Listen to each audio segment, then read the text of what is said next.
What's up, guys? Fati the Afghan Mystic here. A long time no see. Okay.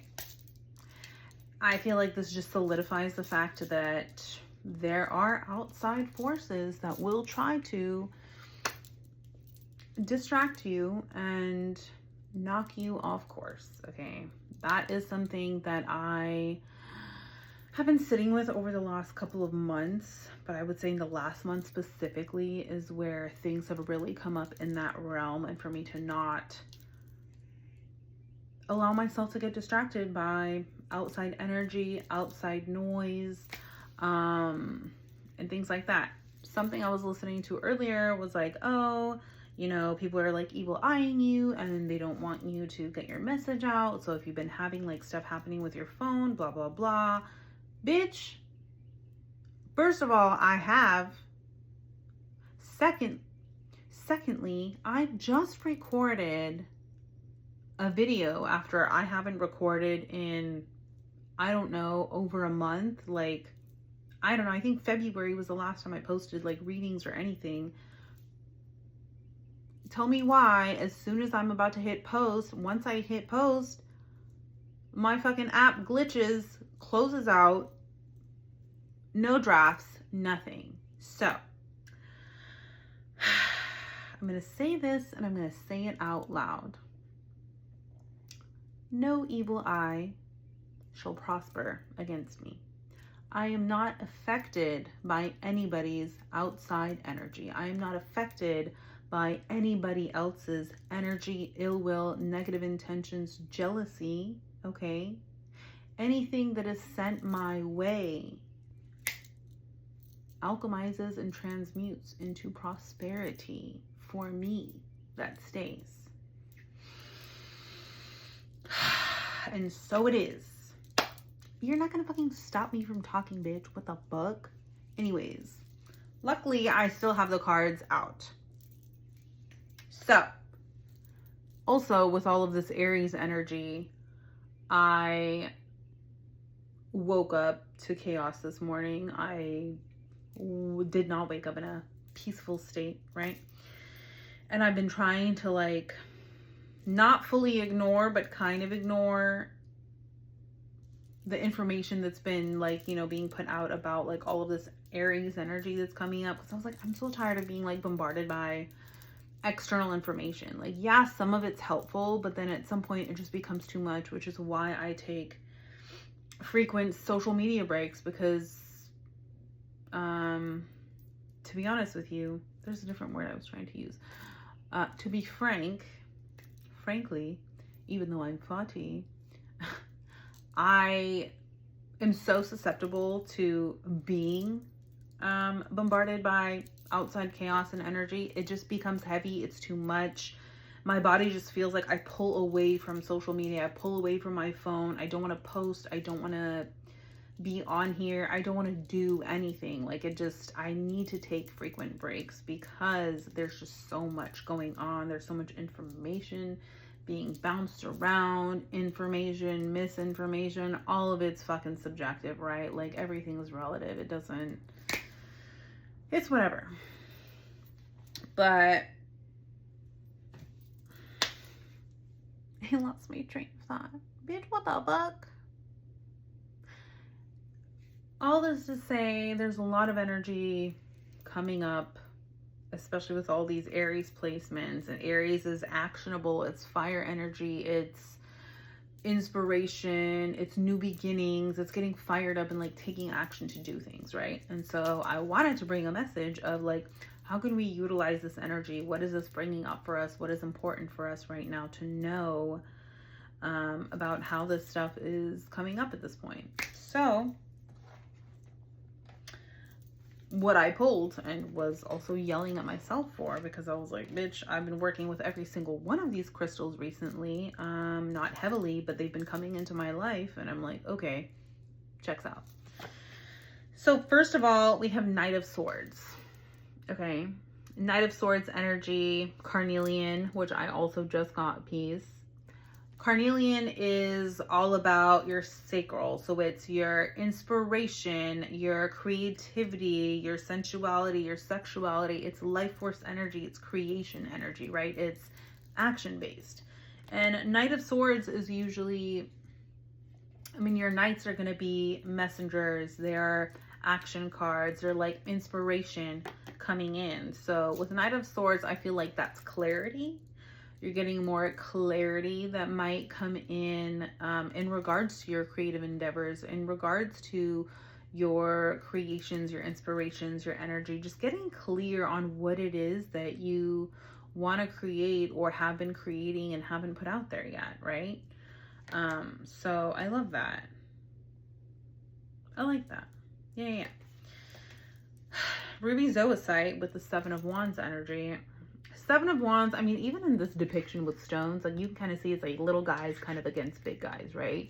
In typical Seven of Wands, I do believe that it's like one person shielding themselves and fighting against a whole bunch of other people. So when you're Seven of Wandsing, okay, you are standing up for yourself, you are fending for yourself, you are defending yourself, but like you're defending what you believe in. You're standing your ground. You're standing on business. You are, you know, being encouraged right now to ground your love, your passion, your creativity, the things that you want to bring into this life that no one understands. You're being asked to uphold those boundaries and to fight for what you believe in. You know, you have to fight for your right to party. And Ruby Zoisite, it is definitely working with your heart chakra, but it's also working with your root. So I feel like really grounding what you love into this world, you know, making it, birthing it, bringing that into fruition. How can you bring those ideas? How can you express those things from your heart into the outside world? Does that make sense? And I do believe that it's also a stone of creativity. I did recently get a ring of this, and I do feel attracted to it at times, which is why I've been like wanting to work more with it. But I feel like it definitely brings a more calm and peaceful, grounded energy. But which is not a bad thing, right? Like we want to be more calm, we want to be more peaceful, we want to be more grounded. We want to work from our heart space, and we want to bring that and ground that into this realm. And Seven of Wands is really upholding your boundaries and fighting for what you believe in, fighting for that creation, fighting for your passions. And excuse me, even if it's something that people don't understand, which most of the time they won't, and that is a lesson that I have been working on implementing myself, right? It's been hard. Like, as an autistic person, you want to understand everything. Like, you question everything. You want to understand why people do what they do, because you couldn't possibly like fathom why people take certain actions or how they behave. It just doesn't make sense, right? Like, you just want to make sense of everything, and sometimes things just don't fucking make sense. And that goes for you too. Like, sometimes it just doesn't fucking make sense. Like, where you're being led, what you're doing, you just have to trust that you're being led in the right direction. And if it feels good in your gut, if it feels good in your heart, if that's what feels right to you, you have to trust that. And that's where the moon comes in, because one of my biggest lessons that has been coming in loud and clear lately is trust, trust, trust, trust and flow. Trust yourself, trust what you're receiving, trust what you feel, trust what you're picking up on, trust where you're being led, trust that there is a reason why you care about the things you care about, that you're passionate about the things that you're passionate about, that you do the things that you do. There's a reason, right? And people are not going to understand you, and that's okay. That's just a pill you gotta swallow. You know, it's a tough pill to swallow, but you gotta do it. Lots of water. Stay hydrated, bitch, you know. And then moonstone. So moonstone is all about like that gentle, feminine, intuitive energy, right? It's calming. It reconnects you to your intuition. It helps you reconnect to your sense of self. The moon illuminates as you go, right? It's not the sun card where everything is lit up and you can see just everything clearly now. It is lighting up and giving you little breadcrumbs along the way so that you can continue to learn to build that trust, to hone your intuition, to really connect to your inner knowing, and to 10-10 on the clock, bitch, to trust that, to really trust your own opinion, your own values, your own information, your own wisdom before anybody else's. And that's not to say to not be open sometimes, but take everything with a grain of salt. One of the biggest lessons I've literally been learning, even in the past week, is to trust yourself over any kind of outside information that you're receiving. It doesn't matter who it's coming from. Trust what you feel when you hear something. Trust what you feel when you feel something. Trust what you feel just when you're going about your daily life, right? If something feels off, if something doesn't resonate, like, it's one thing to be kind of triggered and be like, you're just being a cunt. That's not always true. Like, even when that's happening and you feel like resistance towards what somebody is saying, really feel into that. Feel why you feel that. Like, do you feel that they mean what they say? Do you feel that what they're saying is genuine and actually makes sense? Is there a place where you can be open to what that message is really saying, and not, I mean, sometimes just taking things for face value, or allowing it to marinate a bit and see like how it comes up differently. I pulled a card for myself yesterday that was talking about how the words we express can be taken in so many different ways, right?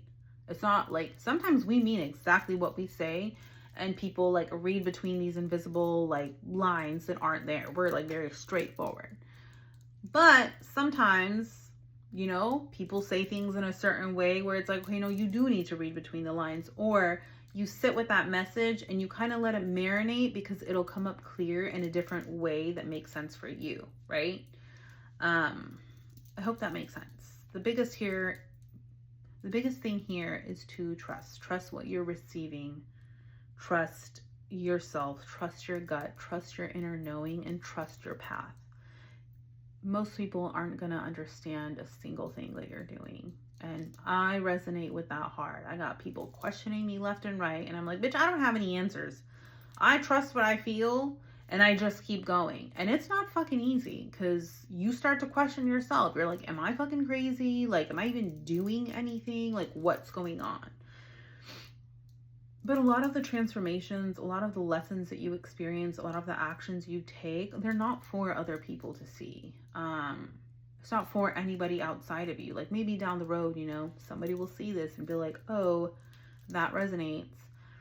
But up until then, all of the actions I've taken, all of the experiences that I've experienced, all the lessons that I've learned at that point have been for me. I don't need to explain myself to anybody. You don't need to explain yourself to anybody because it's your path. Sometimes you're just paving the way for something that hasn't really existed in this way. You know what I mean? So it's hard to explain that because if you don't understand what's going on, how are you going to explain that to anyone else? You can't. Trust me, I've tried. It doesn't work. So, trust that you are being shown what needs to be shown when it's being shown. Your inspiration, your creativity, your clarity is coming in at this time. So really pay attention to that and fight for your rights, buddy. You know, you gotta stand up for yourself. You have to fend for yourself. You have to stand up for what it is you believe in. And sometimes that is the hill that you die on, and sometimes you're alone, and that's okay, because you're never actually alone, right? You have spirit, you have your ancestors, you have your guardians, you have your guides. Sometimes there is somebody who's cheering you on in the background in this realm, you know? So pay attention to that. The other card I pulled was 55, shift. So the darkness out here is the darkness of creation. Without darkness, there is no light, and it's all one. 5 is a number of change and transformation. We literally have shifting. We have a butterfly, also a symbol of change and transformation. So you really are shifting you know, into a new space, as long as you are paying attention and taking the necessary actions. I feel like right now is a very action-based time, and it's not to do things like without thinking, you know, don't do anything crazy, but, or maybe do if it feels like, you know, just take baby steps. Don't do anything like overdoing stuff. Just allow yourself to understand, to feel the shift, to feel into that. It's your higher heart energy, your solar plexus energy, your divine connective energy. Like, it's pure light. It's confident. Be confident in the changes that you're making, but also take responsibility, because nothing's going to change if nothing's going to change. Nothing's going to change if you don't change. Nothing's going to change. Nothing changes if nothing changes. How many times can I say it? Okay. Well, I also feel like something about this is coming up. Authenticity. This is your heart chakra. This is your crown, third eye energy, really coming from an authentic place. This moon is lighting up your authenticity, your sectors for, what's the word? Stability, security, because that's 4 stars. 4 is a number of foundations. So you have been building the foundation for your authenticity and to put yourself out there and to express that. Express yourself from the heart. Express what you're receiving. Express what you need to share. All right, well, this is not exactly how I wanted it to go, but I hope this works. Okay, love you, bye.